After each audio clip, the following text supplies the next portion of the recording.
اعوذ باللہ من الشیطان الرجیم بسم اللہ الرحمن الرحیم قل یا ایہا الناس انی رسول اللہ الیکم جمیعا الذی لہ ملک السماوات والارض لا الہ الا هو یحیی ویمیت فآمنوا باللہ ورسولہ النبی الأمی الذی یؤمن باللہ وکلماتہ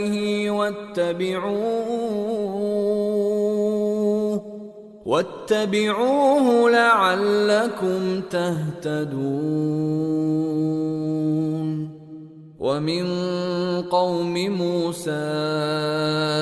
أمة يهدون بالحق وبه يعدلون وقطعناهم 12 أسباطا أمما وأوحينا إلى موسى إذ استسقاه قومه أن اضرب بعصاك الحجر فانبجست منه 12 عينا قد علم كل أناس مشربهم وظللنا عليهم الغمام وأنزلنا عليهم المن والسلوى كلوا من طيبات ما رزقناكم وما ظلمونا ولكن كانوا أنفسهم يظلمون وَإِذْ قِيلَ لَهُمُ اسْكُنُوا هَٰذِهِ الْقَرْيَةَ وَكُلُوا مِنْهَا حَيْثُ شِئْتُمْ وَقُولُوا حِطَّةٌ وَادْخُلُوا الْبَابَ سُجَّدًا نَغْفِرْ لَكُمْ خَطِيئَاتِكُمْ سَنَزِيدُ الْمُحْسِنِينَ فبدل الذين ظلموا منهم قولا غير الذي قيل لهم فأرسلنا عليهم رجزا من السماء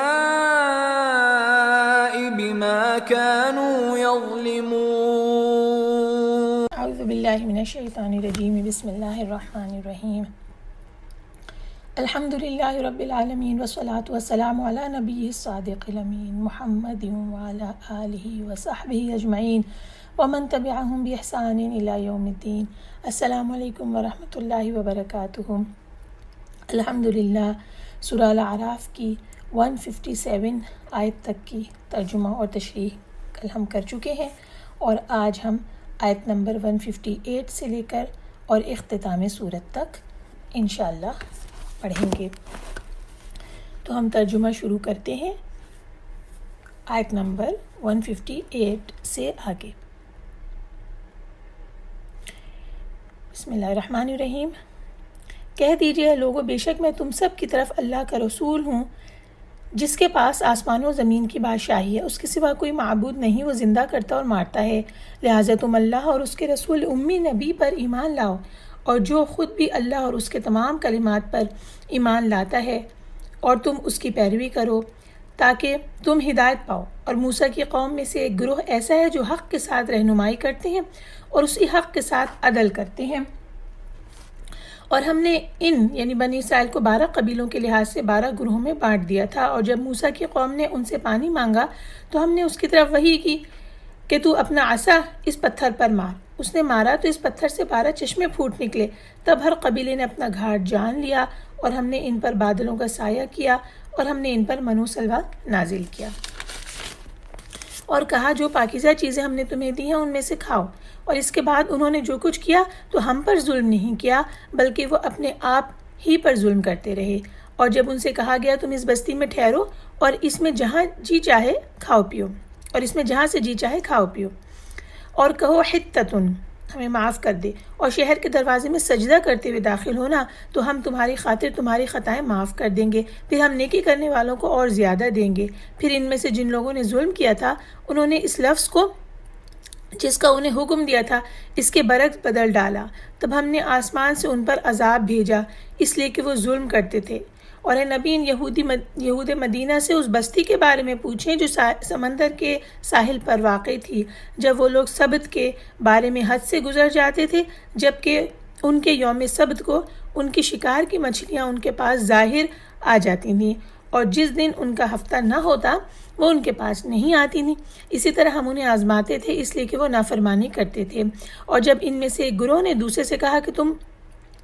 ایسے لوگوں کو واعظ کیوں کرتے ہو جنہیں اللہ ہلاک کرنے والا ہے یا سخت عذاب دینے والا ہے، انہوں نے جواب دیا اس لیے کہ ہم تمہارے رب کے حضور عذر کر سکیں اور شاید کہ وہ اللہ سے ڈریں۔ پھر جب انہوں نے وہ باتیں بھلا دی جن کی انہیں نصیحت کی گئی تھی تو ہم نے ان لوگوں کو نجات دی جو برے کام سے روکتے تھے، اور ہم نے ان لوگوں کو بدترین عذاب کے ساتھ پکڑ لیا جنہوں نے زیادتی کی تھی اس لیے کہ وہ زیادتی کرتے تھے۔ پھر جب انہوں نے اس معاملے میں سرکشی کی جس سے انہیں روکا گیا تھا تو ہم نے ان سے کہا ہو جاؤ ذلیل بندر۔ یہ ہم نے آیت نمبر 166 تک کا ترجمہ پڑھا ہے۔ آئیے اس کی تشریح پہ نگاہ ڈالتے ہیں۔ ہم نے آیت نمبر 158 کے ترجمے سے شروع کیا تھا جس میں رسول اللہ صلی اللہ علیہ وسلم کی نبوت عالمگیر ہے، یونیورسل ہے۔ اس کے بارے میں یہ بات آتی ہے کہ اللہ تعالیٰ اپنے نبی سے فرما رہے ہیں کہ آپ یہ کہہ دیجئے یا ایھا الناس، تمام لوگوں سے کہہ دیجئے۔ لہٰذا اس کا مطلب یہ ہوا کہ یہ خطاب دنیا میں بسنے والے ہر شخص سے ہے، خواہ وہ سرخ ہو یا سیاہ، عربی ہو یا عجمی، جس کونے میں بھی ہو، اور قیامت تک آنے والے ہر انسان سے ہے۔ کیا خطاب ہے؟ کیا فرما رہے ہیں میرے نبی اس سے کہ انی رسول اللہ الیکم جمیعا، ہر انسان سے یہ فرما رہے ہیں کہ بے شک میں تم سب کی طرف اللہ کا بھیجا ہوا ہوں، تم سب کی طرف، یعنی تم سب کی طرف اللہ کا رسول ہوں۔ اور یہ رسول اللہ صلی اللہ علیہ وسلم کے شرف اور عظمت کی دلیل ہے۔ رسول اللہ صلی اللہ علیہ وسلم خاتم النبیین ہے اور کائنات کے تمام انسانوں کی طرف انہیں مبعوث کیا گیا ہے۔ اسی طرح دیگر جگہوں پہ قرآن میں موجود ہے، سورہ الانعام میں ہے کہ کہہ دیجئے کہ اللہ ہی میرے اور تمہارے درمیان گواہ ہے، اور یہ قرآن مجید مجھ پر اس لیے اتارا گیا ہے کہ اس کے ذریعے سے تم کو اور جس شخص تک یہ پہنچ سکے آگاہ کر دوں۔ تو جس طرح ہر امت کا ایک نبی ہوتا، اور اس نبی کے اس دنیا سے چلے جانے کے بعد، جیسے ابھی ہم نے پیچھے پڑھا انبیاء کے بارے میں، ان کے قصص پڑھے کہ ایک عرصہ گزر جانے کے بعد لوگوں میں شرک آ جاتا اور پھر اللہ تعالیٰ دوسرے نبی کو بھیجتے اور پھر ان تعلیمات کو ریوائیو کیا جاتا۔ لہٰذا رسول اللہ صلی اللہ علیہ وسلم کے تمام انسانوں کی طرف مبعوث کیے جانے اور خاتم النبیین ہونے کا یہ لازمی نتیجہ ہے کہ رسول اللہ صلی اللہ علیہ وسلم کے بعد تمام تعلیمات محفوظ رہیں گی، اور یہ اللہ کا وعدہ ہے، لہٰذا کسی اور نبی کی ضرورت نہیں۔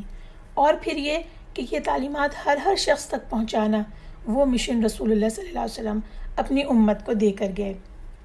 لہٰذا ہم سب سے بھی سوال ہوگا کہ اس پیغام کو ہم نے کس کس تک پہنچا دیا۔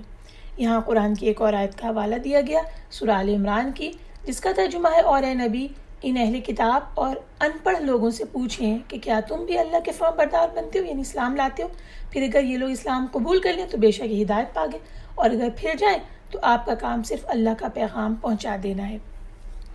تو یہ وہ ذمہ داری ہے جو رسول اللہ صلی اللہ علیہ وسلم کے بعد امت پر عائد ہوتی ہے، اور اس ذمہ داری کو ادا کرنے کے لیے ایک اجتماعی جد و جہد کی ہمیشہ ضرورت رہی، اور ہمیشہ رسول اللہ صلی اللہ علیہ وسلم کی امت میں یہ کام مختلف گروہ کرتے رہے۔ اچھا، اس کے بعد ایک حدیث یہاں پر بیان کی گئی ہے کہ رسول اللہ صلی اللہ علیہ وسلم فرماتے ہیں مجھے 5 ایسی چیزیں عطا کی گئی ہیں جو مجھ سے پہلے کسی نبی کو نہیں دی گئیں، اور یہ بات میں ازرائے فخر نہیں کہہ رہا، اور وہ چیزیں یہ ہیں کہ مجھے سرخ و سیاہ تمام انسانوں کی طرف مبعوث کیا گیا ہے۔ 1 مہینے کی مسافت پر رعب کے ساتھ میری مدد کی گئی ہے، میرے لیے غنیمتوں کو حلال کر دیا گیا جبکہ مجھ سے پہلے یہ کسی کے لیے بھی حلال نہ تھی، میرے لیے تمام زمین کو مسجد اور پاک کرنے والی بنا دیا گیا ہے، اور مجھے شفاعت عطا کی گئی ہے جسے میں نے اپنی امت کے لیے قیامت کے دن کے لیے محفوظ کر لیا ہے، اور یہ ہر اس انسان کو حاصل ہوگی جس نے اللہ تعالیٰ کے ساتھ شرک نہیں کیا ہوگا۔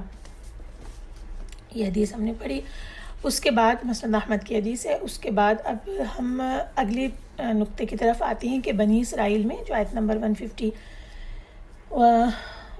159 ہے، جس میں یہ آیا ہے کہ بنی اسرائیل کے میں سے کچھ لوگ جو حق کی اتباع کرتے ہیں، حق کی پیروی کرتے ہیں، اس کے بارے میں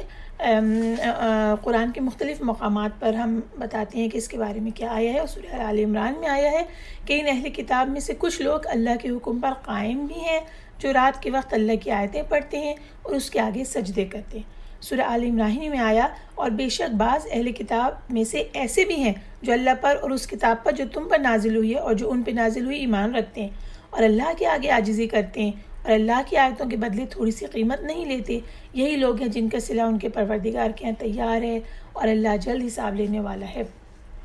پھر سورہ اسراء میں بیان کیا بے شک جن لوگوں کو اس سے پہلے علم دیا گیا ہے، جب وہ ان پہ پڑھا جاتا ہے تو وہ تھوڑیوں کے بل سجدے میں گر جاتے ہیں اور کہتے ہیں کہ ہمارا پروردگار پاک ہے، بے شک ہمارے پروردگار کا وعدہ پورا ہو کر رہا، اور وہ تھوڑیوں کے بل گر پڑتے ہیں اور روتے جاتے ہیں، اور اس سے ان کو اور زیادہ عاجزی پیدا ہوتی ہے۔ یہ تمام جو مقامات ہم نے پڑھے اور یہاں سورہ الاعراف کی 159 پڑھی، یہ تمام ان اہل کتاب کے بارے میں ہے کہ جنہوں نے حق کو پہچانا اور ان کے دل نرم تھے، اور انہوں نے حق کو پہچاننے کے بعد پھر تعصب کی وجہ سے اس کا انکار نہیں کیا، بلکہ وہ اپنے رب کے کلام کے آگے جھک گئے۔ تو اہل کتاب میں سے ایسے لوگ بھی موجود ہیں۔ اور اس کے بعد وہ تمام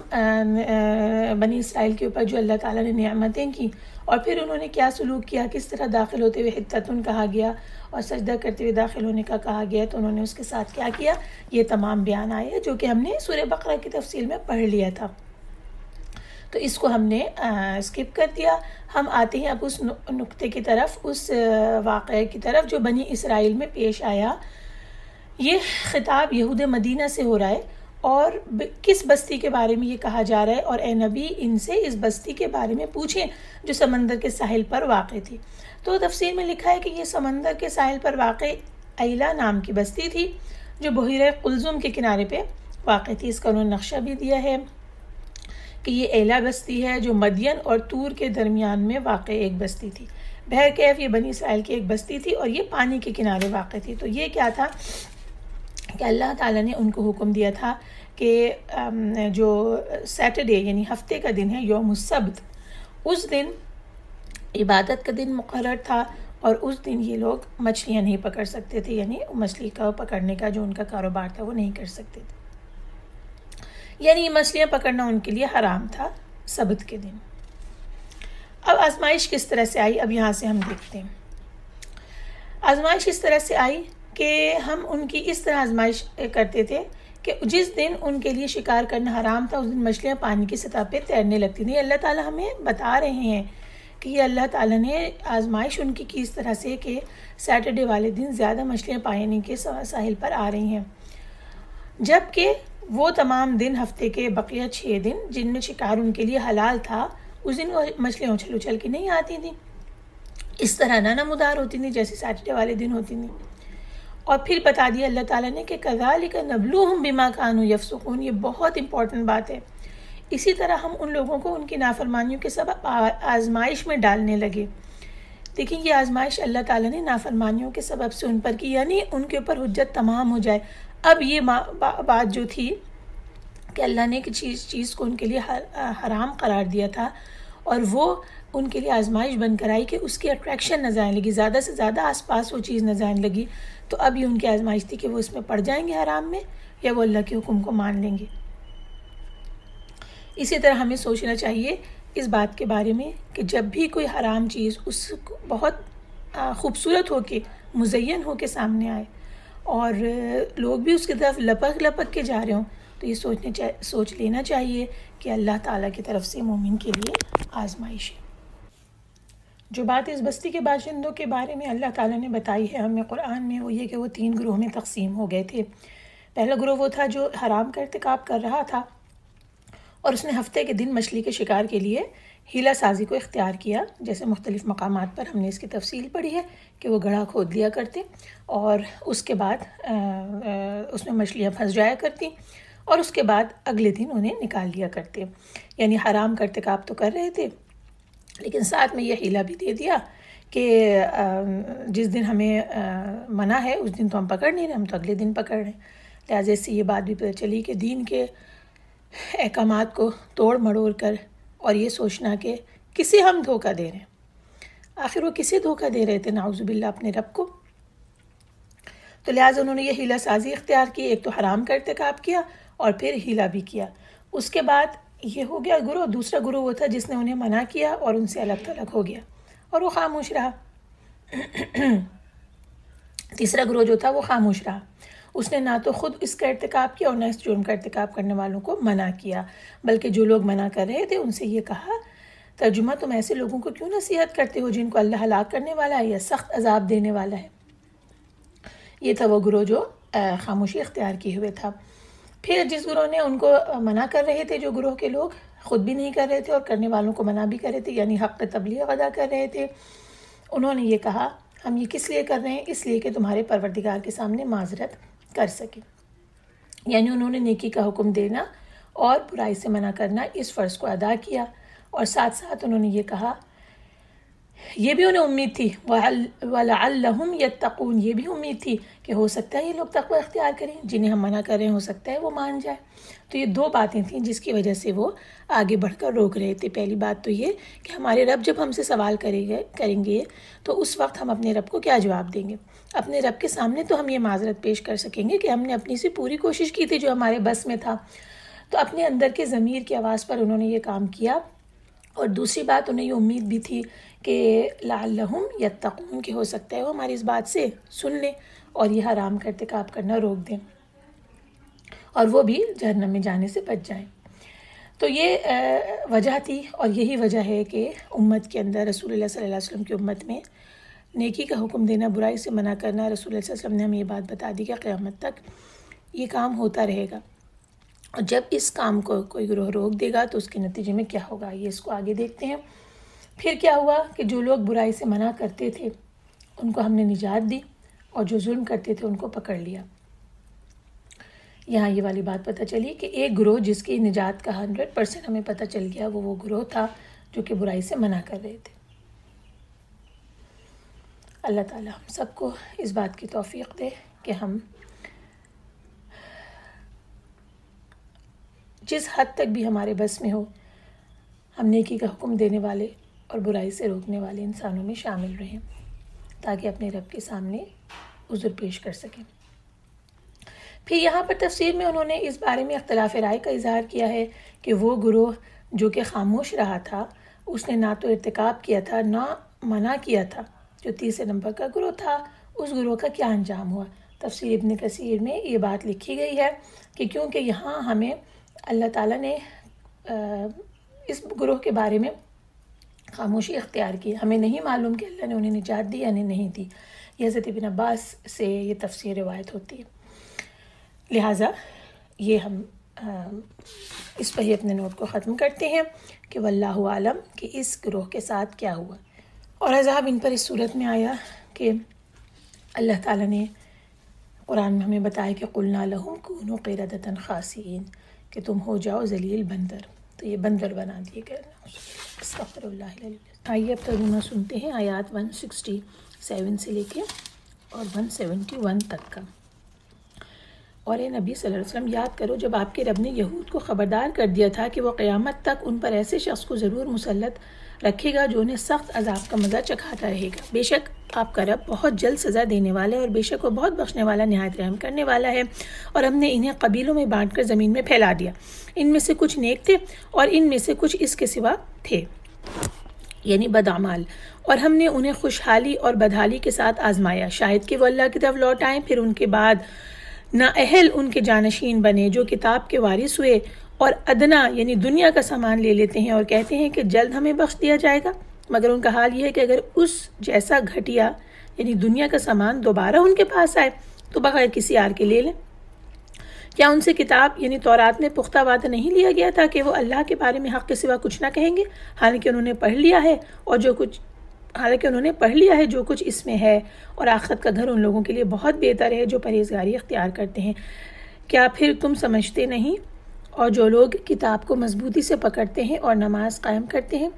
انہیں ہم اجر دیں گے، بے شک ہم نیکوکاروں کا اجر ضائع نہیں کرتے۔ اور جب ہم نے ان کے سروں پر پہاڑ کھڑا کیا گویا وہ ایک سائبان تھا، اور انہوں نے خیال کیا کہ یقیناً وہ ان پر گرنے والا ہے،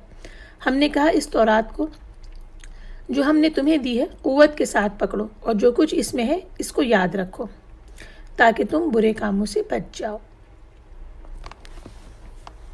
ابھی ہم نے 171 آیت تک کا ترجمہ پڑھا ہے۔ یہاں سب سے پہلے یہ بات آئی کہ اللہ تعالیٰ نے قیامت تک ایک شخص مسلط کرنے کا وعدہ کیا، یعنی کہ جو ان کی بنی اسرائیل کی نافرمانیاں تھیں، اللہ تعالیٰ کے احکام اور شریعت کی مخالفت کھلے عام بھی کرتے اور اس کے ساتھ ساتھ ہیلا بھی کرتے تھے، سزا یہ ملی کہ قیامت تک اللہ تعالیٰ ایسے شخص کو مسلط رکھے گا جو ان کو تکلیفیں دیتا رہے گا۔ اس کے بارے میں ڈیٹیل یہ لکھی ہوئی ہے کہ بنی اسرائیل کو جب اللہ تعالیٰ نے منتشر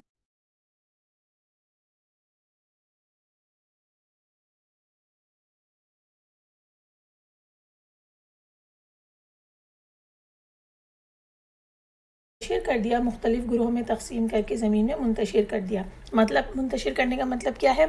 کہ اسکیٹرڈ ہو گئے اور ایک جگہ کے اوپر باقی نہیں رہے بلکہ مختلف جگہوں پر جا کر بس گئے، اور ان کے اوپر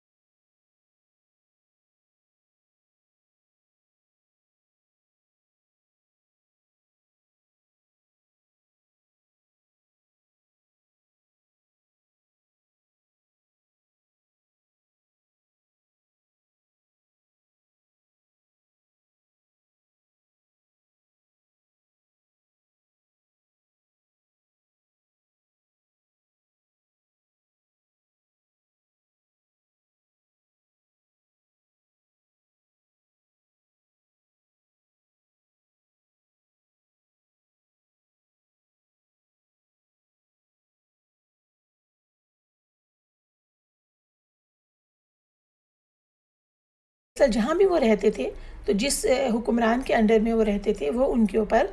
ٹیکس لگا دیتے تھے، خراج لگا، جسے خراج کہتے ہیں، ٹیکس لگا دیا جاتا تھا۔ تو لکھا ہوا ہے کہ یہ یونانی لوگوں کے انڈر رہے ہیں، کشدانی، کلدانی بادشاہوں کے انڈر یہ رہے ہیں، یہ نام ہے بادشاہتوں کے۔ اور پھر اس کے بعد عیسائیوں کے اندر بھی یہ بہت عرصے تک رہے ہیں، اور پھر جب اسلام آ گیا اور رسول اللہ صلی اللہ علیہ وسلم دنیا میں تشریف لائے تو اس کے بعد کی ہسٹری ہمیں معلوم ہے کہ انہوں نے کیا سلوک اور برتاؤ کیا۔ اور اس کے بعد حضرت عمر رضی اللہ تعالیٰ عنہ کے دور خلافت میں انہیں جزیرۃ العرب سے نکال دیا گیا، پھر یہ منتشر مختلف جگہوں پہ رہے، اور جس بھی حکمران کے اندر رہے، یہ حکمرانی کے اندر رہے، انہیں جزیہ جو ہے وہ بہرحال دینا پڑا، یعنی کہ ٹیکس دیتے رہنا پڑا۔ اور بہت عرصے یہ ایسے لوگوں کے زیر سایہ بھی رہے، ان کے انڈر میں رہے کہ جنہوں نے ان کے اوپر ظلم کیا، انہیں ان کے حقوق نہیں دیے۔ بہرکیف تو یہ ان کی ہسٹری ہے۔ ابھی اس وقت ہسٹری کے بیان کرنے کی ڈیٹیل کے موقع نہیں ہے، اور پھر کس طرح انہوں نے اسرائیل کی ریاست کا قیام عمل میں لائے۔ اچھا، اس کے بعد پھر جو بات آئی کہ ان کے بعد ان کے ناخلف ان کے قائم مقام ہوئے جو کتاب کے وارث بنے۔ اب یہ کون سے لوگ ہیں جو کہ نسل در نسل آئے ہیں؟ لکھا ہے کہ بنی اسرائیل کی نسل میں نیک لوگ بھی آئے اور بد قسم کے لوگ بھی آئے، ایسے بھی لوگ ہیں جن میں کوئی بھلائی نہیں تھی، لیکن کتاب کے تو وارث تھے، کتاب ان کے پاس تھی، تو دونوں طرح کے لوگ ان میں پیدا ہوئے۔ یہ لوگ کیسے تھے؟ یہ لوگ وہ تھے جو کہ ان آیات کے بدلے میں دنیا کا تھوڑا سا مال لے لیتے تھے۔ یہاں تفسیر میں لکھا ہے کہ انہیں دنیا کی جو بھی چیز نظر آتی، اٹریکشن جس میں ہوتی، چاہے وہ حلال ہو ان کے لیے، چاہے وہ حرام ہو ان کی بک میں، لیکن وہ اسے لالچ کی وجہ سے لے لیتے۔ اس کے باوجود، یہ نہیں جانتے بوجھتے ہوئے اس حرام کو کھانے کے باوجود یہ توقع رکھتے تھے کہ مغفرت انہیں کو ملے گی، وَيَقُولُونَ سَيُغْفَرُ لَنَا، یہ ساتھ ساتھ کہتے تھے کہ جلدی ہمیں جو ہے اللہ تعالیٰ معاف کر دیں گے، بخش دیں گے۔ اچھا، پھر اس کے بعد دوبارہ اگر ان کے سامنے مال آتا تو پھر دوبارہ وہی حرکت کرتے، پھر اسے لیتے، اور پھر یہ بات کی۔ اس کے بارے میں یہاں تفصیل سے لکھا ہوا ہے کہ جب ان کے درمیان یہودیوں کے بیچ کسی شخص کو قاضی یا جج مقرر کیا جاتا تو وہ کیا کرتا کہ لوگوں سے پیسے لے کر ان کے مقدمات کا فیصلہ کرنا شروع کر دیتا، یعنی رشوت لیتا۔ انہی کے اپنے قوم کے کچھ لوگ جو صحیح اچھے عقیدے کے تھے وہ جمع ہوتے اور اس کو سمجھاتے بجھاتے اور پھر اس سے عہد و پیمان لیتے کہ ایسا نہیں کرنا اور صحیح فیصلہ دینا۔ بہرکیف جب بھی کسی کو اس طرح کے منصب پہ فائز کیا جاتا، یعنی جج بنایا جاتا، تو وہ رشوت لینے شروع کر دیتا تھا اور پھر لوگوں سے یہ کہتا تھا کہ ہاں رشوت تو میں لے لیتا ہوں لیکن مجھے یقین ہے کہ مجھے معاف کر دیا جائے گا۔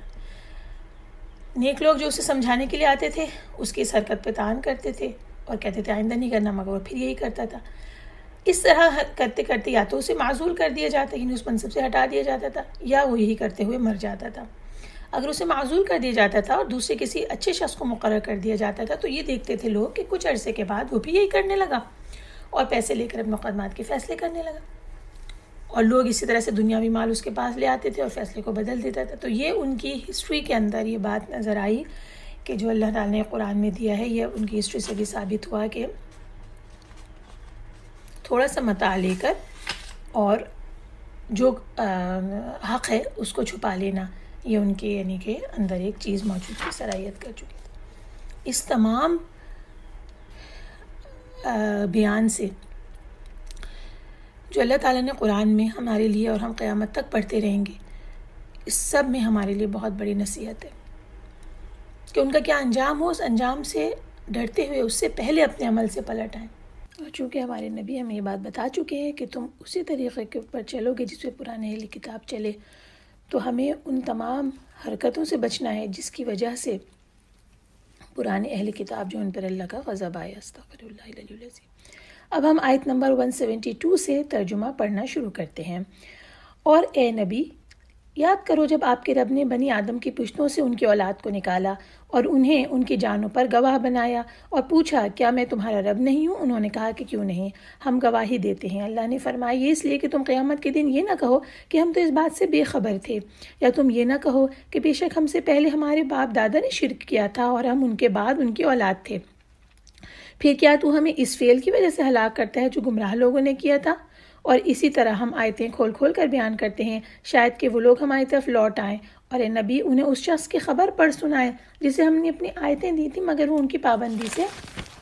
نکل بھاگا تو اسے شیطان نے پیچھے لگا لیا، پھر وہ گمراہوں میں شامل ہو گیا۔ اور اگر ہم چاہتے تو ان آیتوں کے ذریعے سے اسے بلند درجہ دیتے، لیکن وہ زمین کی طرف جھک پڑا اور اپنی خواہش کے پیچھے لگ گیا۔ چنانچہ اس کی مثال کتے کی سی ہے کہ اگر تو اس پر حملہ کرے تو بھی ہانپتا ہے اور اگر تو اسے چھوڑ دے تو بھی ہانپتا ہے۔ یہی مثال ان لوگوں کی ہے جنہوں نے ہماری آیات کو جھٹلایا۔ چنانچہ اے نبی آپ یہود سے یہ قصہ بیان کر دیں شاید کہ وہ غور کریں۔ ان لوگوں کی مثال بری ہے جنہوں نے ہماری آیتوں کو جھٹلایا اور وہ اپنی جانوں پر ظلم کرتے تھے۔ جسے اللہ ہدایت دے تو وہی ہدایت پانے والا ہے، اور جسے اللہ گمراہ کر دے تو یہی لوگ خسارہ پانے والے ہیں۔ ابھی ہم نے آیت نمبر 178 تک کا ترجمہ پڑھا۔ اس میں سب سے پہلے اولاد آدم سے جو اللہ تعالیٰ نے عہد لیا تھا، الست بربکم کا عہد، اس کا یہاں پہ بیان ہوا کہ اللہ تعالیٰ فرما رہے ہیں کہ بنی آدم کی پشتوں سے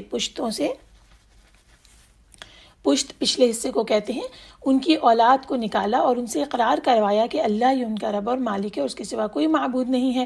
اور اللہ تعالیٰ نے انسانوں کو اسی فطرت پر پیدا کیا ہے۔ سورہ الروم میں آتا ہے کہ فاقم وجہک للدین حنیفا فطرت اللہ التی فطر الناس علیہا لا تبدیل لخلق اللہ، تو تم ایک طرف کے ہو کر دین اللہ کے رستے پر سیدھا منہ کیے چلے جاؤ اور اللہ کی فطرت کو جس پر اس نے لوگوں کو پیدا کیا ہے اختیار کیے رہو۔ اللہ کی بنائی ہوئی فطرت میں تغیر و تبدل نہیں ہو سکتا۔ اس سے کیا بات پتہ چلتی ہے کہ یہ وہ فطرت ہے جس پہ اللہ تعالیٰ نے انسان کو پیدا کیا۔ صحیح بخاری اور مسلم کی ایک حدیث ہے، اس میں حضرت ابو ہریرہ سے روایت ہے کہ رسول اللہ صلی اللہ علیہ وسلم فرماتے ہیں ہر بچہ فطرت پر پیدا ہوتا ہے مگر اس کے ماں باپ اسے یہودی، نصرانی یا مجوسی بنا دیتے ہیں، جیسا کہ جانور کا بچہ تو پورا پیدا ہوتا ہے۔ کیا تم ان میں سے کسی کو کان کٹا ہوا دیکھتے ہو؟ یہاں پہ حدیث ختم ہوئی۔ اور اس کے ساتھ ہی ایک اور حدیث بھی ہے جس میں جو یہاں پہ روایت ہے بخاری مسلم کی حدیث ہے، اس کا ترجمہ یہ ہے کہ قیامت کے دن ایک جہنمی سے کہا جائے گا کہ یہ بتاؤ اگر تمہیں دنیا بھر کی دولت مل جائے تو کیا اسے فدیے میں دے سکتے ہو؟ وہ جواب دے گا ہاں، تو اللہ تعالیٰ فرمائیں گے میں نے تجھ سے اس سے کہیں چھوٹا مطالبہ کیا تھا، اور وہ یہ کہ میں نے تجھ سے اس وقت عہد لیا تھا جب تو آدم کی پشت ہی میں تھا کہ میرے ساتھ شرک نہ کرنا، مگر تو نے عہد کو پورا کرنے سے انکار کر دیا اور میرے ساتھ شرک کیا۔ یہ اور اسی طریقے کی دیگر حدیث جس سے کہ یہ معلوم ہوتا ہے کہ اللہ تعالیٰ نے حضرت آدم کی پشت کا مطلب ہوتا ہے پیٹھ سے ان کی اولاد کو نکالا اور اہل جنت اور اہل جہنم میں اسی وقت فرق فرما دیا، یعنی کہ تمام لوگ جنہوں نے اس وقت اس بات کا، یہ جتنے بھی لوگ تھے انہوں نے اللہ تعالیٰ کو جانتے سمجھتے ہوئے اللہ کی عبودیت کا اقرار کر لیا تھا۔ اب جب وہ اس دنیا کے اندر آئیں گے تو دنیا میں کچھ لوگ اسی فطرت کے اوپر آگے بڑھتے چلے جائیں گے، اہل جنت قرار پائیں گے، اور وہ لوگ جو کہ اس فطرت سے ڈیویٹ کر جائیں گے اور شرک کے اندر مبتلا ہو جائیں گے، ان کا حصہ پھر الگ ہو گیا جو کہ جہنم میں جانے والا حصہ ہوگا۔ تو یہ اللہ تعالیٰ نے عہد ہر زیرو سے لے لیا تھا، اور یہ اللہ تعالیٰ کے ہاں انسان کے شرک کے خلاف ایک حجت بن جائے گا۔ اس کے بعد اگلی آیات میں جہاں یہ کہا گیا اس شخص کی خبر پڑھ کے سنائے جسے ہم نے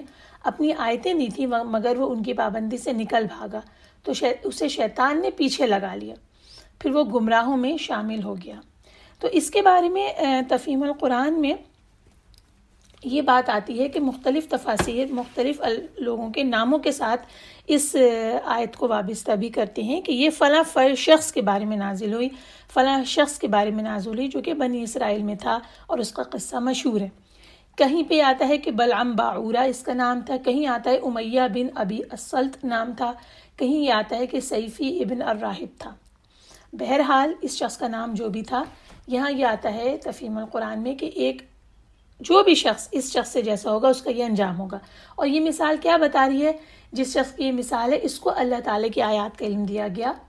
حقیقت سے واقف تھا، اور اس کا نتیجہ یہ ہونا چاہیے تھا کہ وہ ان آیات کو سچ سمجھتے ہوئے اور حق سمجھتے ہوئے ان کے راستے پہ چلتا اور اس رویے سے بچتا جس کو اللہ نے منع کیا۔ تمام تر علم کے جاننے کے باوجود اس کی اخلاقی کمزوری اس کے اوپر غالب آ گئی اور یہ اللہ تعالیٰ کی حدود جو انہیں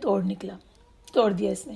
اور شیطان جو قریبی اس کی گھات میں لگا ہوا تھا اس کے پیچھے لگ گیا، اور پھر شیطان اسے ایک پستی سے دوسری پستی کی طرف لے کر جاتا رہا، یہاں تک کہ اس کی حالت ایسی ہوئی اس شخص کی جیسے کہ کوئی کتا ہو جس کی لال ٹپک رہی ہو اور ایک نہ بجھنے والی آگ ہو جسے اس نے بجھانے کے لیے اللہ کی ایک کے بعد ایک حدود کو وہ توڑے چلا جا رہا تھا۔ تفسیر ابن کثیر میں اس طرح لکھا گیا ہے کہ اس آیت کریمہ کا مشہور سبب نزول ہے، اور وہ یہ کہ سابقہ جو امت تھی ان میں بنی اسرائیل کے زمانے میں ایک شخص تھا جس زمانے میں بنی اسرائیل حضرت موسیٰ علیہ السلام کے ساتھ فرعون سے نجات پا کر ایک جگہ پہنچے، تو وہاں پر ایک جگہ کا نام لکھا ہے کہ جبارین نام کی جگہ تھی، یہاں پر آئے تو ایک شخص تھا جو کہ بہت ہی اللہ تعالیٰ کا نیک بندہ تھا، عبادت گزار تھا، اور اس کے پاس دعا کے لیے اسم اعظم موجود تھا جو اللہ تعالیٰ کے نام کے ساتھ دعا کی جائے تو قبول ہوتی ہے۔ تو یہ شخص جو ہے یہ مستجاب الدعویٰ تھا، یعنی کہ اس کی دعائیں قبول ہوا کرتی تھیں اور لوگ آ کر اس سے دعاؤں کے لیے کہا کرتے تھے، یعنی کہ اللہ کا نیک بندہ اور انسان تھا۔ جس وقت اس جگہ پر اس قوم میں حضرت موسیٰ علیہ السلام آئے تو اس کی قوم کے جو لوگ تھے وہ اس کے پاس آئے اور انہوں نے اس سے آ کر کہا کہ یہ موسیٰ اور اس کے لشکر جو آئے ہیں ان کے خلاف اللہ تعالیٰ سے دعا، یعنی کہ بد دعا کرو کہ یہ ہم سے دور ہٹ جائیں۔ یہ شخص علم رکھتا تھا، اس شخص کو اس کا پتہ چل گیا تھا کہ موسیٰ اللہ کے نبی ہیں اور یہ پیغام جو لائے ہیں اللہ کی طرف سے ہے۔ پہلے تو اس نے ان لوگوں کو ٹالا، لیکن اس کے بعد جو بھی اس کی خواہش نفس ہوئی یا جو بھی اس کو لالچ ہوئی، اس نے یہ بد دعا حضرت موسیٰ کے لیے کی۔ تو یہاں یہ بات لکھی ہوئی ہے کہ اس شخص نے دونوں راستے اس کے سامنے موجود تھے، تو اس نے جو ہے ضلالت اور گمراہی کا راستہ اختیار کیا اور ایمان کی طرف دعوت دی جا رہی تھی اس کو نہ قبول کیا اس نے، لہٰذا اس کی مثال اس کتے کی سی بنا دی گئی، یعنی کہ دنیا میں اتنا زیادہ وہ پھر اس کے بعد ذلیل و خوار ہوا، اتنی گمراہیوں اور پستیوں میں پڑا، بری چیزوں میں پڑا کہ دنیا میں بھی اس کی حالت گھٹیا ہو گئی اور آخرت میں جو عذاب ہے وہ تو ہو گئی۔ تو یہاں لکھا ہوا ہے کہ جو اللہ تعالیٰ نے یہ قصہ کہا کہ بیان کر دو، اس لیے کہ لوگ غور و فکر کریں، لعلہم یتفکرون۔ تو یہاں پہ تفسیر ابن کثیر میں لکھا ہے کہ غور و فکر کس بات پہ کرنا ہے کہ اللہ تعالیٰ نے اپنے نبی صلی اللہ علیہ وسلم سے فرمایا کہ اپنی قوم سے قصہ بیان کرو تاکہ وہ بنی اسرائیل کی جو قوم کی اس فرد نے حرکت کی تھی اس پہ غور و فکر کریں۔ کیا حرکت تھی؟ کہ جانتے بوجھتے ہوئے انہوں نے نبی اس شخص نے اللہ کے نبی کو جھٹلایا تھا، پھر اللہ تعالیٰ نے یعنی ان کے خلاف بد دعا کی تھی، اللہ نے اپنی رحمت سے دور کر دیا تھا، اور جو اس نے اللہ تعالیٰ نے اسے اتنی بڑی نعمت سکھائی تھی اس میں اعظم، وہ بھی اللہ تعالیٰ نے جو ہے وہ اسے واپس لے لی، اور اس کے بعد پھر وہ کیا کہتے ہیں ایسا اس کا حال ہو گیا کہ جیسے کہ ایک کتا ہو۔ اللہ تعالیٰ نے مثال دی ہے، اس کے ساتھ تشبیہ دی ہے۔ لہٰذا رسول اللہ صلی اللہ علیہ وسلم جو کہ اس وقت ان یہودیوں کے سامنے آئے ہیں اور اللہ تعالیٰ کی وحدانیت بیان کر رہے ہیں، تو رسول اللہ صلی اللہ علیہ وسلم کے بارے میں بھی یہ ایسے ہی جانتے تھے جس طرح اپنے بیٹوں کو پہچانتے ہیں، یعنی جو علم ان کے پاس تھا اس علم کی وجہ سے بالکل اسی طرح یہ جانتے تھے جیسے کہ وہ شخص تھا جس کا نام بلعم تھا، یا جو بھی اس کا نام تھا، بلعم باعورہ تھا یا دوسرے جو نام آتے ہیں وہ تھا، بہرحال جو بھی یہ شخص تھا یہ اسی طرح جانتا تھا کہ موسیٰ جو ہیں وہ اللہ کے نبی ہیں، اس کے باوجود ان کے اگینسٹ اٹھ کے کھڑا ہوا۔ تو یہاں پر یہ والی بات مثال دی جا رہی ہے کہ یہ بھی اسی طرح جانتے ہیں جیسے اپنے بیٹوں کو جانتے ہیں، تو انہیں یہ چاہیے کہ دوسروں لوگوں کی نسبت سب سے پہلے رسول اللہ صلی اللہ علیہ وسلم کی اطاعت اختیار کریں اور فرما برداری کریں اور حمایت میں کھڑے ہوں، لیکن اس کے خلاف یہ ان کے اس بات کو قبول کرنے کے بجائے وہ ان کے خلاف کھڑے ہو رہے ہیں اور کتاب کی مخالفت کر رہے ہیں، اور اس کے علاوہ جو ان کی اپنی کتاب میں باتیں لکھی ہوئی ہیں انہیں چھپا رہے ہیں۔ اس کے نتیجے میں جو کچھ اس شخص کے ساتھ ہوا ویسا ہی انجام ان لوگوں کا بھی ہوگا کہ دنیا میں بھی ذلت اور رسوائی ملے گی، اور آخرت کی ذلت اور رسوائی جو ہے اور تباہی جو ہے وہ تو ہوگی ہی ہوگی۔ یہی یہاں پر مثال اللہ تعالیٰ نے ان کی دی کہ کتوں کے ساتھ تشبیہ دی ہے۔ کتوں کا ویسے بھی دنیا کے اندر بھی مقصد جو ہے کھانا پینا اور نفس کو اپنے موٹا کرنا، یعنی کہ سیکشولیٹی ہی ہوتا ہے۔ اسی طرح جو شخص بھی علم اور ہدایت سے باہر نکل جائے گا، اللہ تعالیٰ نے یہاں یہ بات بتا دی کہ شہوت پرستی جو ہے پھر وہ اسے اختیار کر لیتا ہے، اپنے خواہش کا نفس کا بندہ بن جاتے ہیں، یعنی لسٹ جو ہوتی ہے وہ چیز اس کو پسند آنے لگتی ہے اور اس کی زندگی ایک کتے کی سی ہو جاتی ہے، اور یہ بدترین مثال ہے۔ استغفر اللہ رب من کل ذنب واتوب الیہ۔ اس کے بعد جو آیت کا مجموعہ ہم جس کا ترجمہ پڑھیں گے وہ 179 سے 188 تک ہے انشاءاللہ۔ اور تحقیق ہم نے بہت سے جن اور انسان جہنم کے لیے پیدا کیے، ان کے دل تو ہیں مگر وہ ان سے حق کو سمجھتے نہیں، اور ان کی آنکھیں تو ہیں مگر وہ ان سے حق کو دیکھتے نہیں، اور ان کے کان تو ہیں مگر وہ ان سے حق بات سنتے نہیں۔ وہ تو چوپایوں کی طرح ہیں بلکہ ان سے بھی زیادہ گمراہ ہیں۔ یہی لوگ غافل ہیں اور اللہ ہی کے لیے اچھے اچھے نام ہیں، لہٰذا تم اسے ان ناموں سے پکارو اور چھوڑ دو ان لوگوں کو جو اس کے ناموں میں کجروی اختیار کرتے ہیں۔ وہ جو کچھ کر رہے ہیں جلد اس کی سزا پائیں گے، اور جنہیں ہم نے پیدا کیا ان میں سے ایک گروہ ان لوگوں کا ہے جو حق کا راستہ بتاتے ہیں اور اسی کے ساتھ انصاف کرتے ہیں، اور جن لوگوں نے ہماری آیتوں کو جھٹلایا ہم ضرور انہیں بتدریج پکڑیں گے جہاں سے انہیں علم تک نہ ہوگا، اور میں انہیں مہلت دیتا ہوں، بے شک میری تدبیر نہایت مضبوط ہے۔ کیا انہوں نے غور نہیں کیا کہ ان کے ساتھی نبی کو کوئی جنون لاحق نہیں؟ وہ تو صاف صاف اللہ کے عذاب سے ڈرانے والے ہیں۔ کیا انہوں نے آسمانوں اور زمین کی بادشاہی میں جو چیزیں اللہ نے پیدا کی ہیں ان پہ نظر نہیں ڈالی اور اس پر غور نہیں کیا کہ شاید ان کی موت قریب آ گئی ہو؟ پھر اس قرآن کے بعد وہ کس بات پہ ایمان لائیں گے؟ جسے اللہ گمراہ کر دے تو اسے کوئی ہدایت دینے والا نہیں، اور وہ انہیں چھوڑ دیتا ہے کہ وہ اپنی سرکشی میں بھٹکتے پھریں۔ اے نبی، وہ لوگ آپ سے قیامت کے بارے میں سوال کرتے ہیں کہ اس کے واقع ہونے کا کون سا وقت ہے؟ کہہ دیجئے اس کا علم تو میرے رب ہی کے پاس ہے، وہی اسے اس کے وقت پر ظاہر کرے گا۔ وہ آسمانوں اور زمین میں بھاری حادثہ ہوگی، وہ قیامت تمہارے پاس بس اچانک ہی آئے گی۔ وہ لوگ آپ سے سوال کرتے ہیں جیسے آپ اس وقت سے بخوبی واقف ہیں۔ کہہ دیجئے اس کا علم تو صرف اللہ کے پاس ہے، لیکن اکثر لوگ نہیں جانتے۔ کہہ دیجئے میں اپنی جان کے لیے نفع اور نقصان کا اختیار نہیں رکھتا مگر جو اللہ چاہے، اور اگر میں غیب جانتا ہوتا تو بہت سی بھلائیاں حاصل کر لیتا اور مجھے کوئی تکلیف نہ پہنچتی۔ میں تو ڈرانے والا اور خوشخبری سنانے والا ہوں ان لوگوں کو جو ایمان لاتے ہیں۔ ہم نے ابھی 188 آیت تک کا ترجمہ پڑھ لیا ہے۔ سب سے پہلے اس میں اللہ تعالیٰ کے اسماء الحسنہ کا بیان آیا ہے، وَلِلَّهِ الْأَسْمَاءُ الْحُسْنَى فَادْعُوهُ بِهَا۔ تو اللہ تعالیٰ نے اپنے اسماء الحسنہ کے ساتھ پکارنے کا ہمیں حکم دیا۔ حضرت ابو ہریرہ سے روایت ہے کہ رسول اللہ صلی اللہ علیہ وسلم نے فرمایا، ترجمہ، بے شک اللہ تعالیٰ کے 99 نام ہیں، ایک کم 100، جو انہیں یاد کرے گا وہ جنت میں داخل ہوگا۔ اللہ تعالیٰ وطر ہے اور وہ وطر کو پسند فرماتا ہے۔ اس حدیث کو امام بخاری اور مسلم نے بیان کیا۔ وطر جو کہتے ہیں وہ آڈ نمبر کو کہتے ہیں۔ تو اللہ تعالیٰ کے ان ناموں کو یاد کرنے والے کو جنت کی بشارت ہے۔ پھر اس کے بعد ہے کہ ایک اور حدیث ہے جس کا ترجمہ ہے، جس شخص کو جب بھی کوئی غم اور حزن لاحق ہو اور وہ یہ دعا پڑھے، اللہم انی عبدک وابن عبدک وابن امتک ناصیتی بیدک ماض فی حکمک عدل فی قضاؤک اسألک بکل اسم هو لک سمیت به نفسک او علمته احدا من خلقک او انزلته فی کتابک او استأثرت به فی علم الغیب عندک ان تجعل القرآن العظیم ربیع قلبی ونور صدری وجلاء حزنی وذهاب ہمی الا اذهب اللہ ہمہ وحزنہ وابدلہ مکانہ فرحا۔ اچھا، یہ اس کا ترجمہ میں سامنے پیش کر دیتی ہوں کہ جس شخص کو بھی کوئی غم اور حزن لاحق اور وہ یہ دعا پڑھے، ترجمہ، اے اللہ، بے شک میں تیرا بندہ ہوں، تیرے بندے تیری بندی کا بیٹا ہوں، میری پیشانی تیرے ہاتھ میں ہے، تیرا حکم میرے حق میں نافذ ہے، تیرا ہر فیصلہ میرے حق میں عین انصاف ہے۔ میں تیرے ہر اس نام کے وسیلے سے جسے تو نے خود اپنا نام رکھا یا اسے اپنی مخلوق میں سے کسی کو سکھایا، اپنی کتاب میں نازل فرمایا یا تو نے اپنے علم غیب میں اپنے پاس ہی محفوظ رکھا، میں تجھ سے یہ سوال کرتا ہوں کہ تو قرآن عظیم کو میرے دل کی بہار، سینے کا نور، میرے غم کا ازالہ اور پریشانی کو دور کرنے کا مداوا بنا دے۔ اس کے بعد رسول اللہ صلی اللہ علیہ وسلم نے فرمایا،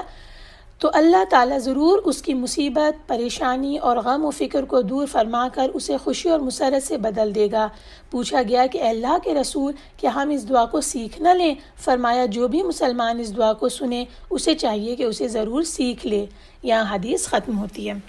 تو یہ دعا ہم میں سے ہر کسی کو چاہیے کہ وہ سیکھ لے، اور یہ اللہ تعالیٰ کی طرف سے بہت بڑا ہمیں ایک انعام ملا ہے کہ ہمارے پیارے نبی نے ہمیں یہ دعا سکھا دی ہے۔ ہماری ہر قسم کی غم اور مصیبت اور پریشانی سے نجات کے لیے یہ دعا ہمیں سکھا دی گئی ہے۔ اس کے بعد آگے چلتے ہیں کہ اور جو لوگ اس کے ناموں میں کجی اختیار کرتے ہیں ان کو چھوڑ دو۔ اچھا، ناموں میں کیسے کجی اختیار کی جا سکتی ہے؟ کجی کا مطلب ہے ٹیڑھ اختیار کرنا۔ تو یہاں لکھا گیا ہے کہ اس کے معنی یہ ہیں کہ اللہ تعالیٰ کی جتنے اسماء ہیں، تمام اسماء اللہ تعالیٰ کی صفات کو بیان کر رہے ہیں۔ ان میں سے کسی بھی صفت میں اگر شرک کیا جائے گا، کسی اور کو اسے ایسوسیٹ کر دیا جائے گا، یہی کجی اختیار کرنا۔ تو ہمیں یہاں 3 باتیں پتہ چلی ہیں۔ ایک تو یہ کہ اللہ تعالیٰ کے اسماء کو یاد کرنا ہے، جو ہمیں نبی پاک صلی اللہ علیہ وسلم نے بتا دی ہے اور جنت کی بشارت دی ہے۔ اس کے علاوہ اللہ تعالیٰ کے جو اسماء ہیں ان کے وسیلے سے دعا مانگنی ہے، وہ دعا قبول ہوگی انشاءاللہ۔ اور تیسری بات کیا پتہ چلی کہ اللہ تعالیٰ کے اسماء و صفات میں کسی قسم کا شرک نہ کیا جائے، ان اسماء کو اور ان صفات کو سمجھا جائے کہ وہ اللہ تعالیٰ کے ساتھ منسوب ہیں، اور کسی بھی انسان کے، کسی بھی ہستی کے ساتھ وہ تشبیہ نہیں دی جا سکتی۔ اس کے بعد ایک اہم نقطہ آتا ہے جس میں قیامت کے بارے میں مسلسل سوال کرتے تھے۔ یسألونک عن الساعۃ، یہ لوگ آپ سے قیامت کے بارے میں پوچھتے ہیں، اور پوچھتے کیا تھے؟ یہ پوچھتے تھے کہ کب آئے گی، کب آئے گی۔ بہت ساری قرآن میں مختلف جگہوں پہ اس کا جواب دیا گیا ہے۔ سورہ شورا میں ہے، جو لوگ اس پر ایمان نہیں رکھتے وہ اس لیے جلدی کر رہے ہیں، اور جو مومن ہیں وہ اس سے ڈرتے ہیں اور جانتے ہیں کہ وہ برحق ہے۔ دیکھو، بے شک جو لوگ قیامت کے بارے میں جھگڑتے ہیں وہ پرلے درجے کی گمراہی میں ہیں۔ اچھا، اب اس بات کے بارے میں کہ یہ کب واقع ہوگا کہہ دیا گیا، بیان کر دیا گیا کہ کہہ دیجئے کہ اس کا علم تو صرف میرے پروردگار ہی کو ہے، وہی اسے اس کے وقت پر ظاہر کر دے گا۔ تو یہ اللہ تعالیٰ کا حکم تھا رسول اللہ صلی اللہ علیہ وسلم کو، جب بھی کوئی یہ پوچھے قیامت کب آئے گی تو یہ جواب دینا ہے کہ وہ جب اللہ تعالیٰ کی نے طے کیا ہے اس وقت وہ آ جائے گی۔ پھر آگے بتا دیا گیا کہ وہ اچانک آئے گی، اس طرح آئے گی کہ لوگ اس سے غافل ہوں گے، بتا کر نہیں آئے گی، اور نہ اگر وہ یہ سوچ رہے ہیں کہ اپنے نبی سے پوچھیں گے اور وہ بتا دیں گے تو ایسا کچھ ہوگا، نہیں، بلکہ وہ اچانک آئے گی۔ اس کے بعد ہم اس کے بارے میں حدیث پڑھتے ہیں۔ رسول اللہ صلی اللہ علیہ وسلم بیان فرماتے ہیں، ترجمہ: بے شک قیامت لوگوں پر اس طرح ہلچل مچا دے گی کہ کوئی اپنے حوض کو درست کر رہا ہوگا، کوئی اپنے مویشی کو پانی پلا رہا ہوگا، کوئی بازار میں اپنے سامان تجارت کی نمائش کر رہا ہوگا، اور کوئی اپنے ترازو کو نیچا اونچا کر رہا ہوگا۔ یہ حدیث ختم ہوئی۔ دوسری حدیث شروع ہوتی ہے۔ امام بخاری نے حضرت ابو ہریرہ سے روایت کیا کہ رسول اللہ صلی اللہ علیہ وسلم فرماتے ہیں، قیامت اس وقت تک قائم نہ ہوگی جب تک کہ سورج مغرب سے طلوع نہ ہو، اور جب سورج مغرب سے طلوع ہوگا اور لوگ اسے طلوع ہوتا دیکھ لیں گے تو سب کے سب ایمان لے آئیں گے، مگر اس وقت کسی بھی ایسے نفس کے لیے ایمان لانا مفید نہ ہوگا جو اس سے پہلے ایمان نہ لایا ہوگا، یا جس نے ایمان کی حالت میں نیک عمل نہیں کیے ہوں گے۔ قیامت قائم ہوگی تو اس وقت دو آدمیوں نے کپڑا پھیلا رکھا ہوگا، مگر وہ نہ تو اس کی خرید و فروخت مکمل کر پائیں گے اور نہ اسے لپیٹ سکیں گے۔ قیامت قائم ہوگی تو ایک شخص اپنے جانور کا دودھ دوہ کر لایا ہوگا، مگر وہ اسے پی نہ سکے گا۔ قیامت قائم ہوگی تو ایک شخص اپنے حوض کو ٹھیک کر رہا ہوگا، مگر وہ اس میں سے اپنے جانوروں کو پانی نہ پلا سکے گا۔ اور جب قیامت قائم ہوگی تو ایک شخص نے منہ میں ڈالنے کے لیے لقمہ اٹھایا ہوگا، مگر وہ اسے کھا نہ سکے گا۔ یہاں حدیث کے الفاظ ختم ہوتے ہیں۔ اچھا، پھر آگے آتا ہے کہ لوگ نبی پاک صلی اللہ علیہ وسلم سے قیامت کے بارے میں سوال کرتے تھے، اور اس انداز سے سوال کرتے تھے کہ گویا رسول اللہ صلی اللہ علیہ وسلم اس کے بارے میں بخوبی جانتے ہوں۔ تب اللہ تعالیٰ نے آپ کی طرف یہ وحی کی کہ انہیں بتا دیں کہ اس کا علم تو اللہ ہی کو ہے اور اس نے اپنے ہی پاس رکھا ہوا ہے، اور اس کے بارے میں کسی کو بھی اللہ تعالیٰ نے مطلع نہیں کیا۔ اچھا، یہاں تک کہ آیت نمبر 188 کیا کہتی ہے کہ کہہ دیجئے میں اپنی جان کے لیے نفع اور نقصان کا اختیار نہیں رکھتا مگر جو اللہ چاہے، اور اگر میں غیب جانتا ہوتا تو بہت سی بھلائیاں حاصل کر لیتا اور مجھے کوئی تکلیف نہ پہنچتی۔ میں تو ڈرانے والا اور خوشخبری سنانے والا ہوں ان لوگوں کو جو ایمان لاتے ہیں۔ یہ بہت اہم ہے آیت کہ رسول اللہ صلی اللہ علیہ وسلم نہ تو علم غیب جانتے اور نہ ہی نفع اور نقصان کے مالک ہیں، یہ سب بھی علم اللہ کے پاس ہے۔ تو قیامت کے بارے میں رسول اللہ صلی اللہ علیہ وسلم کیسے بتا دیتے، اور یہاں تک کہ بتا دیا کہ کوئی اگر ایسا ہوتا تو پھر مجھے کوئی تکلیف نہ پہنچتی۔ جو ان کی حیثیت ہے وہ انہوں نے بتا دی کہ میں نذیر اور بشیر ہوں، اس قیامت کے بارے میں آنے کے بارے میں ڈرا سکتا ہوں، اور جنت اور جہنم کے بارے میں بشارت اور نذیر یہ سب کچھ کر سکتا ہوں، لیکن وقت نہیں بتایا جا سکتا۔ یہاں اللہ تعالیٰ نے اپنے رسول صلی اللہ علیہ وسلم کو یہ حکم دیا کہ آپ تمام امور کو اللہ کے سپرد کریں، اور اپنے بارے میں لوگوں کو یہ بتا دیں کہ آپ مستقبل کی غیب کی باتوں کو نہیں جانتے، ان میں سے کسی کی آپ کو اطلاع نہیں ہے سوائے اس چیز کی جس کے بارے میں اللہ تعالیٰ نے آپ کو مطلع فرما دیا ہو۔ سورہ الجن میں ہے، عالم الغیب فلا یظہر علی غیبہ احدا، وہی غیب کی بات جاننے والا ہے اور کسی پر اپنے غیب کو ظاہر نہیں کرتا۔ تو یہ دلیل ہے اس بات کی کہ کسی بھی نبی کو بھی علم غیب نہیں ہوتا، وہ صرف اتنی ہی بات جانتے ہیں جتنی اللہ تعالیٰ انہیں بتا دیتے ہیں۔ اور جب انبیاء جیسی ہستیاں انہیں اللہ تعالیٰ نے علم غیب عطا نہیں کیا تو انسان کی کتنی بڑی جہالت اور گمراہی ہے کہ وہ کسی ولی اولیاء کا نام دے کر، کسی کو پیر صاحب کا نام دے کر، کسی نجومی صاحب کو، کسی ذائچے بنانے والے یا فارچون ٹیلر صاحب کو اس بات کے بارے میں مکلف سمجھ لے کہ ان کے پاس تھوڑا سا بھی کوئی علم غیب آ گیا ہے، یا انہیں کل کے بارے میں پتہ چل گیا ہے، یا انہیں جو ہمارے مستقبل کے بارے میں کوئی علم ہے۔ استغفر اللہ العظیم، اس سراسر شرک ہے، اور یہ وہ شیاطین ہیں جو کہ آسمانوں سے باتیں سن کے ان کے کانوں میں پھونک دیتے ہیں۔ سورہ الاعراف کی آیات کا آخری مجموعہ آیت نمبر 189 سے 206 تک چلے گا۔ چلیے ترجمہ سنتے ہیں۔ وہ اللہ ہی تو ہے جس نے تمہیں ایک جان یعنی آدم سے پیدا کیا اور اس سے اس کا جوڑا بنایا تاکہ وہ اس سے سکون حاصل کرے۔ پھر جب اس نے یعنی مرد نے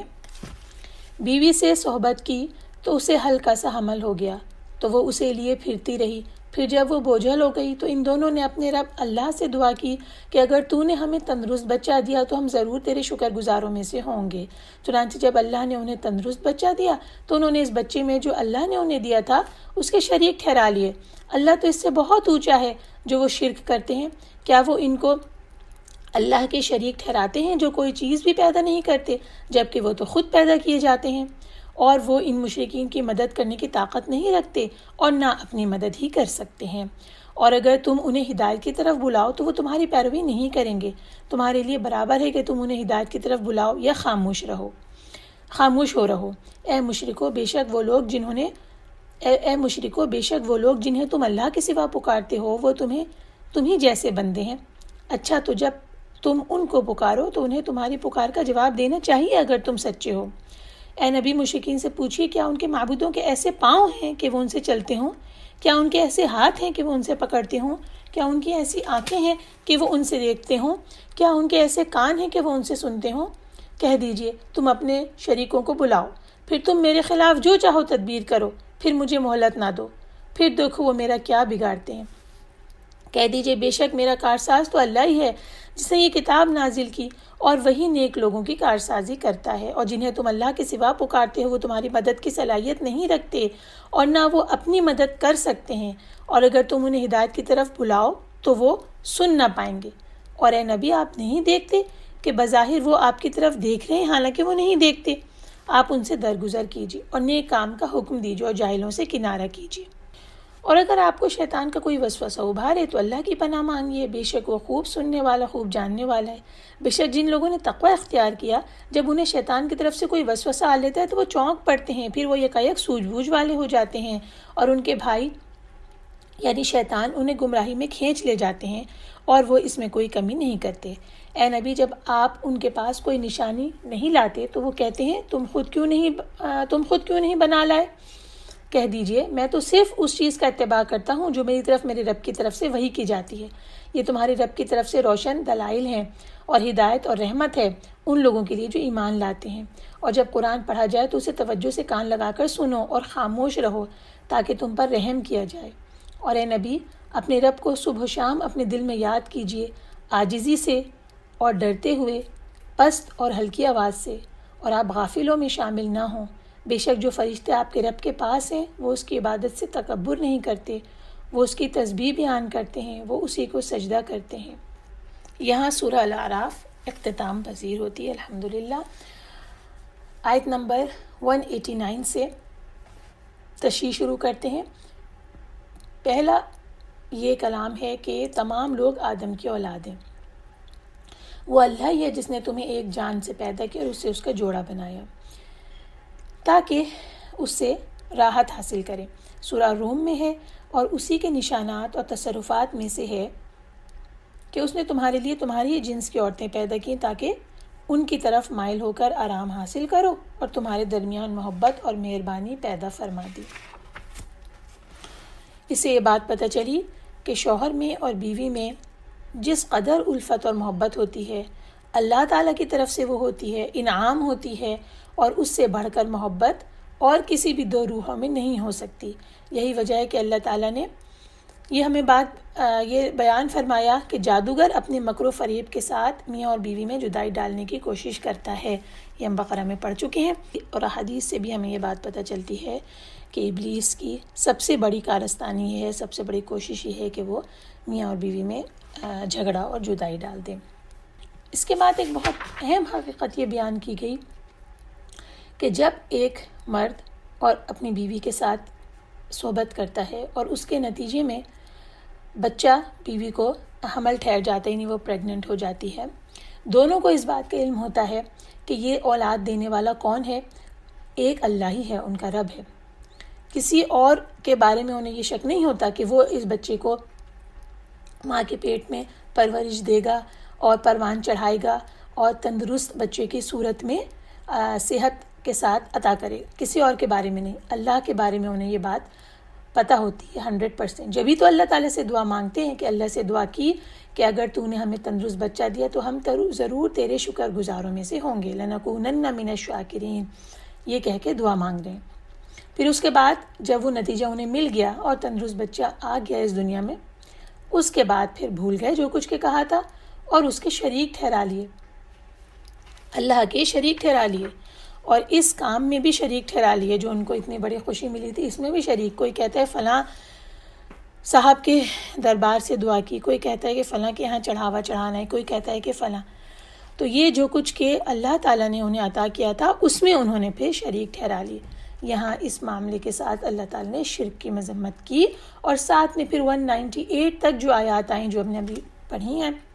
ان سب میں یہ دلائل آئے ہیں کہ کون سے شریک ہیں جن کے بارے میں یہ گمان انسان نے کر لیا ہے کہ وہ کیا سن رہے ہیں، کیا وہ کچھ کر سکتے ہیں، کیا وہ کہیں چل کے جا سکتے ہیں، کوئی بھی اپنے اعضاء استعمال کر سکتے ہیں یا کسی قسم کی مدد کر سکتے ہیں۔ توحید پر ایمان رکھنے والے کے لیے تو اس بات کا جواب بہت آسان ہے، اور وہ یہ کہہ دے گا کہ اللہ کے سوا کوئی ان میں سے کسی بھی چیز کا ذرہ برابر اختیار نہیں رکھتا۔ اور جو مشرک ہے وہ اس کے لیے فکر کا مقام ہے کہ وہ سوچے گا ان آیات کے جواب میں کہ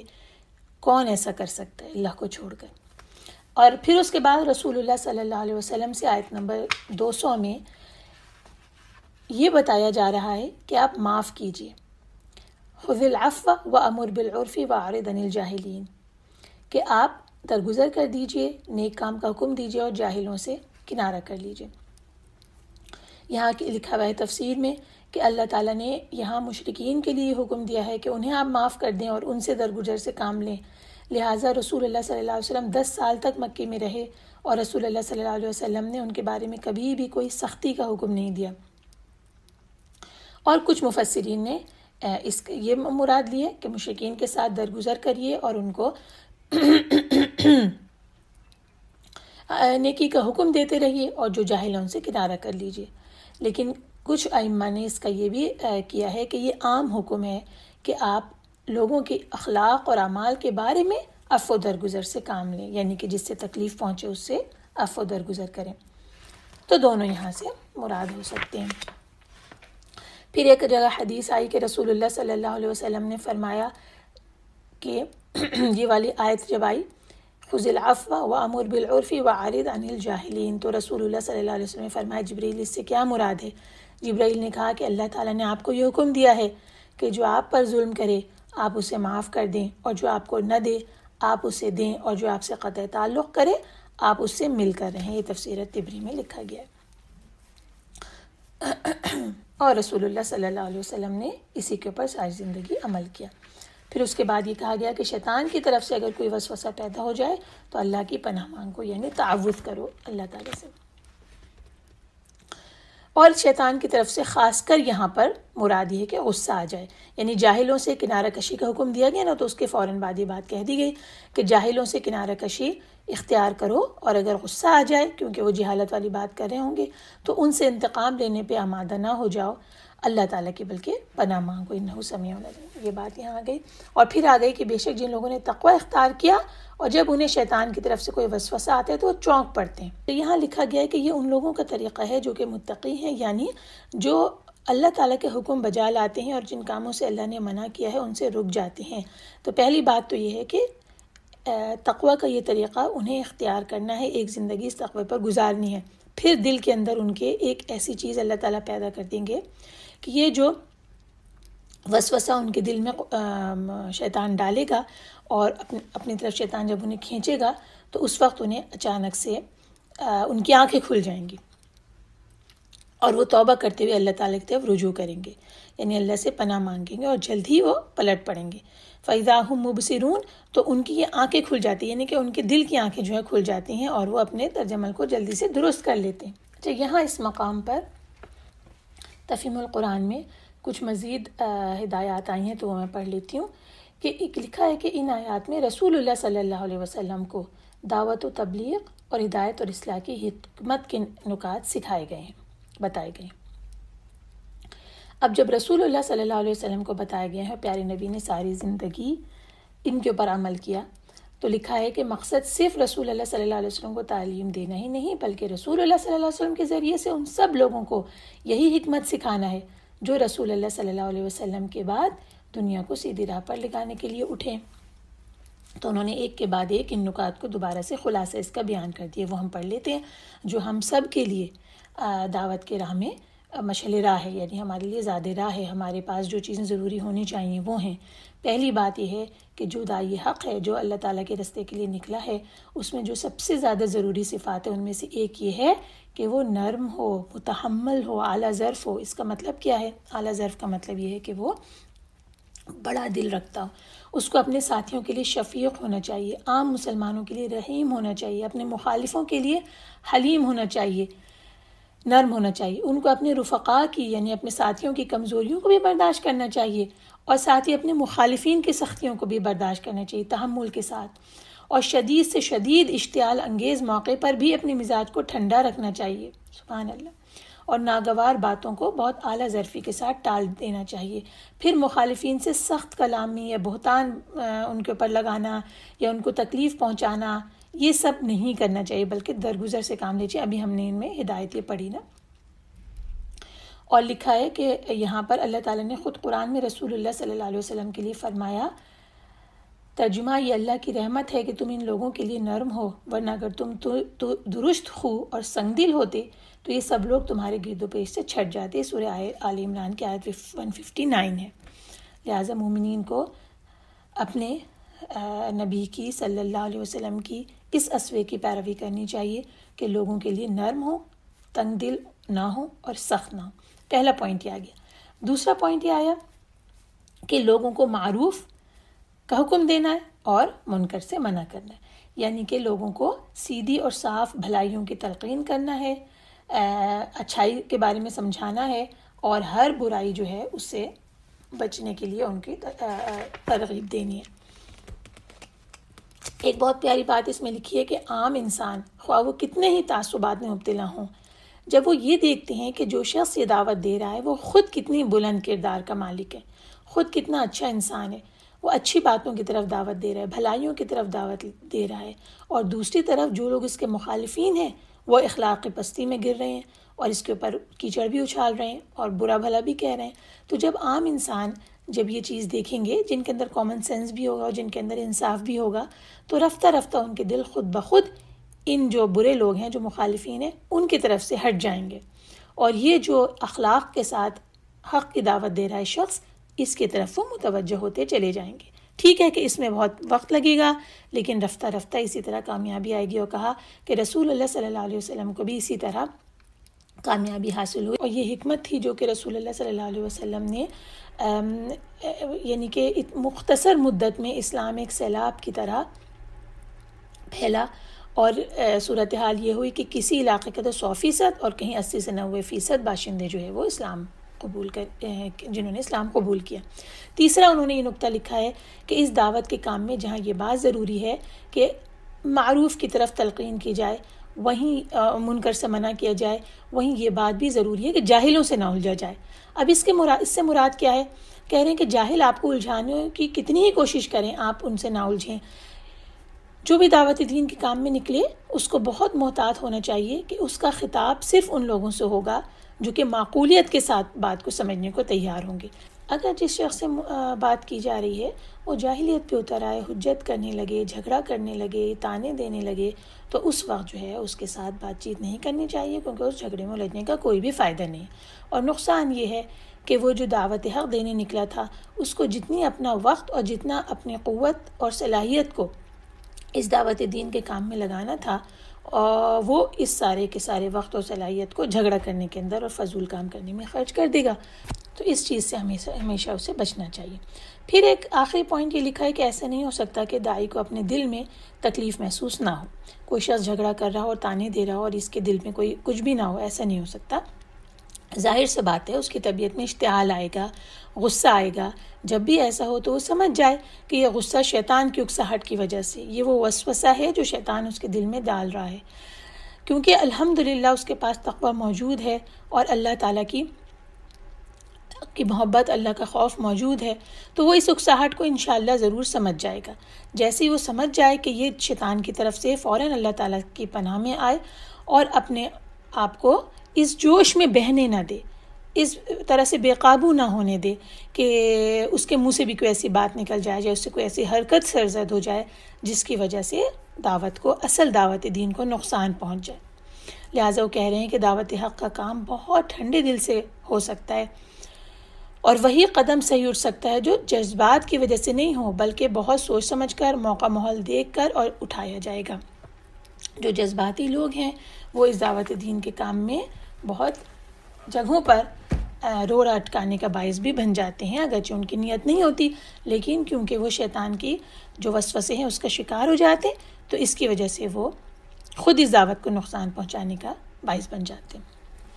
جو ہم نے تفہیم القرآن میں سے پڑھا، اور ہم اب اللہ تعالیٰ سے دعا کرتے ہیں کہ اللہ تعالیٰ اس حکمت کے ساتھ ہمیں دعوت دین کے کام میں اپنے راستے میں ہمیشہ ہمیشہ صبر کے ساتھ لگائے رکھے، آمین، اور ہماری جو کوتاہیاں ہوتی ہیں انہیں معاف فرماتے، آمین یا رب العالمین۔ اور اس کے بعد ترغیب دی جا رہی ہے جو 206 آیت ہے، جو کہ آیت سجدہ۔ اور اے نبی، اپنے رب کو صبح و شام اپنے دل میں یاد کیجیے، عاجزی سے اور ڈرتے ہوئے، پست اور ہلکی آواز سے، اور آپ غافلوں میں شامل نہ ہوں۔ بے شک جو فرشتے آپ کے رب کے پاس ہیں وہ اس کی عبادت سے تکبر نہیں کرتے اور اس کی تسبیح بیان کرتے ہیں اور اسی کو سجدہ کرتے ہیں۔ یہاں پر اپنے بندوں کو اللہ نے صبح و شام کثرت سے ذکر کی ترغیب دی ہے، اس لیے کہ اگر ذکر نہیں کریں گے تو پھر غافل ہو جائیں گے، تو غفلت سے بچنا ہے۔ پھر اس کے بعد فرشتوں کی تعریف کی اور فرمایا کہ وہ دن اور رات تسبیح کرتے ہیں اور بالکل بھی اکتاتے نہیں ہیں۔ اور یہ آیت نمبر 206 یہ قرآن مجید میں پہلا سجدہ تلاوت ہے، اور اس بات پہ اجماع ہے کہ اس آیت کی تلاوت کرنے اور اس کو سننے والے کو سجدہ کرنا چاہیے۔ اور یہاں اس مقام پر اللہ تعالیٰ نے فرشتوں کے سجدے کا ذکر کیا ہے، تو ہمیں بھی سجدہ کرنے کا یہاں حکم دیا گیا ہے۔ الحمدللہ آیت 206 پر ہمارا سورہ الاعراف اختتام پذیر ہوتی ہے۔ سورہ الاعراف میں ہم نے بہت اہم خطبات پڑھے، ہم اس کا خلاصہ دیکھ لیتے ہیں۔ ہم نے دیکھا سورہ الاعراف مکی سورہ تھی، اور ہم نے اس میں شروع سے حضرت آدم علیہ السلام کا قصہ، آدم اور ابلیس کا قصہ تفصیل کے ساتھ پڑھا، لباس کے کیا مقاصد ہیں وہ دیکھے، جنت، جہنم اور اعراف والے لوگوں کی گفتگو یہ تفصیل سے ہم نے پڑھی، اور اس کے بعد ہم نے انبیاء کے قصص اس میں پڑھے، جو کہ نوح علیہ السلام، اور اس کے بعد قوم عاد یعنی ہود علیہ السلام کا قصہ، قوم ثمود حضرت صالح علیہ السلام کا قصہ، قوم لوط علیہ السلام کا قصہ، اور ان سب میں ان کی نافرمانیاں، کس طرح ان کے انبیاء نے انہیں دعوت دی، کس طرح انہوں نے نافرمانی کی، کون کون سی نافرمانیاں کی اور کس طرح ان پر عذاب آیا۔ پھر حضرت شعیب علیہ السلام کا اصحاب مدین کا قصہ آیا، اور اس کے بعد حضرت موسیٰ علیہ السلام کا تفصیلی یہاں بیان آیا، وہ ہم نے پڑھا۔ اس کے بعد پھر ہم نے دیکھا کہ رسول اللہ صلی اللہ علیہ وسلم کو تمام کائنات کے انسانوں کی طرف قیامت تک کے لیے مبعوث کیا گیا۔ پھر بنی اسرائیل سے براہ راست خطاب آیا کہ انہوں نے اب اس نبی کو کیا جواب دیا ہے۔ ان کے 2-3 واقعات پھر سے آ گئے جو سورہ بقرہ میں بھی آئے تھے، یہاں پہ بھی بیان ہوئے، سبت کے دن کا جو قانون تھا اس کے بارے میں بھی بیان ہوا۔ پھر یہ بتا دیا گیا کہ بنی اسرائیل کو منتشر کر دیا گیا تھا، اور کیسے لوگ تھے جو کہ ان کے بعد ان کی نسلوں میں آئے تھے، اور کیا عہد لیا گیا تھا۔ پھر اس کے بعد ہم نے دیکھا کہ تمام آدم کی اولاد سے اللہ تعالیٰ نے کیا عہد لیا تھا، پھر اللہ تعالیٰ کی وحدانیت پہ گفتگو اور اللہ تعالیٰ کے اسماء و صفات، اور اس کے بعد کا بیان آیا، اور اس کے بعد آخری آیات میں شرک کی جو معبودان باطل بنے ہوئے ہیں ان کے بارے میں اللہ تعالیٰ نے مشرکین سے پوچھا، اور پھر رسول اللہ صلی اللہ علیہ وسلم کو دعوت و تبلیغ کے لیے احکامات دیے، اور اللہ تعالیٰ کو صبح شام ذکر کرنا اور غافل نہ ہو جائیں اس کا حکم آیا، اور آخر میں سجدہ تلاوت کی آیت آئی۔ ہم اللہ تعالیٰ سے دعا کرتے ہیں کہ اللہ تعالیٰ ہم نے جو کچھ بھی سنا، جو کچھ بھی پڑھا، جو کچھ بھی محنت کی، آپ اسے ہمارے دلوں میں اتاریے اور ہمیں اپنے متقین بندوں میں شامل کیجیے، کہ جن کے دل میں جب بھی وسوسہ آتا ہے تو فوراً اللہ تعالیٰ کی پناہ پکڑتے ہیں اور اس سے چونک پڑتے ہیں اور پھر سیدھے راہ کے اوپر آ جاتے ہیں۔ اللہ تعالیٰ ہمیں صراط مستقیم پہ قائم رکھے۔ اللہ تعالیٰ نے ہمیں سورہ الاعراف مکمل کرنے کی توفیق دی، اور کل سے ہم سورہ الانفال کی تشریح شروع کریں گے۔ وآخر دعوانا الحمدللہ رب العالمین۔ السلام علیکم ورحمۃ اللہ وبرکاتہ۔